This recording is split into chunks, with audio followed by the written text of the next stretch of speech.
Здравейте, Вибокс! Днес ще ви покажа как да си сложите Texture Pack. Добре, влизате в Planet Minecraft. Чакайте. Planet Minecraft. Така. Сега, тук ще ви изпише Planet Minecraft Texture Pack, Skins, Project Server и Blocks. Така, влизате в този сайт. Тук ще ви изпише тук тази редица, третото Texture Pack. Цъкате на него. Малко тук ми е бавен интернета и заради това. Така, сега сваляте надолу леко. И ето, примерно, аз ще избера този Texture Pack. Аз няма да го тегля, само ще ви покажа какво трябва да се направи. Нали, като го видите, е така, нали, тук долу има снимки, може да го разгледате.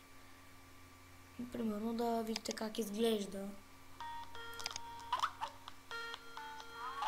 Чакайте, че сега тук ми звънят. И така, сега, като го видите Texture Pack-а, че е малко вики, като го видите Texture Pack-а и нали преценявате дали да си го изтеглите. И като го изтеглите, тук ще ви се зареди една страница, която ще трябва да стъпнете Skip. Тук ще ви излезе името на Texture Pack-а и трябва да цъкнете добре. После затваряте това. Затваряте и това.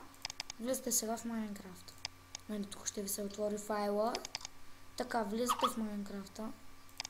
Чакате, че ми пишат. Така, влизате в Minecraft. Чакате, че малко бавно става. Да. Да. Тъй. Сега влизате в Minecraft. Тук ще трябва да изчакате да ви се зареди. Малко бавно става. Аз ще вляза отново. В никой още. Така, аз ще вляза отново. Чакайте, че тук малко много ми лади. Така, Minecraft. Влизате в Minecraft.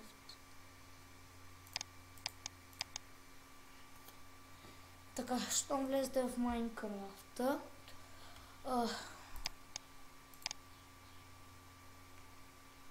знам, малко ми е смешно името на скина, ама такова го намерих, ама иначе скина си е много готин.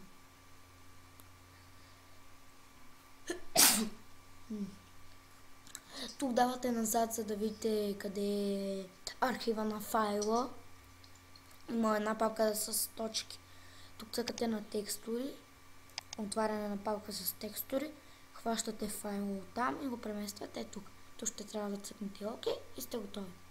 После като ви се изпише името тук, цъкате го и цъкате готово и сте готови с Texture Pack. Добре, това беше от мен. Надявам се да ви е харесало.